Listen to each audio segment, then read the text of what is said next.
आपल्या जीवनात खेळाला अत्यंत महत्त्व आहे। जीवनात यशस्वी व्हायचं असेल तर एक तरी खेळ खेळलाच पाहिजे। कराटेसारख्या खेळातून मुलांमध्ये चपळपणा, शिस्त आणि शारीरिक तंदुरुस्ती येत असते। अलीकडच्या काळात महिलांनी स्वसंरक्षणासाठी कराटेचं प्रशिक्षण घेतलंच पाहिजे, असे मत सावंतवाडी पोलीस स्टेशनचे पोलीस उपनिरीक्षक प्रमोद पाटील यांनी सावंतवाडीत व्यक्त केले। सावंतवाडी, कुडाळ व ओरोस येथे सुरू असलेल्या Okinawa Gojukan karate martial art association Sindhudurg या संस्थेमार्फत 20 व 21 सप्टेंबर रोजी घेण्यात आलेल्या कराटे ब्लॅक बेल्टच्या परीक्षेमध्ये 9 विद्यार्थी उत्तीर्ण होऊन त्यांना PSI पाटील यांच्या हस्ते ब्लॅक बेल्ट प्रदान करण्यात आला। यावेळी श्री पाटील बोलत होते।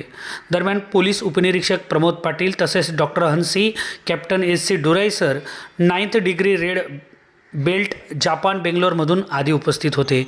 या सर्व विद्यार्थ्यांना Dilip Balkrishna Raul, 3rd degree black belt NSG commando व माजी सैनिक यांचे मार्गदर्शन लाभले।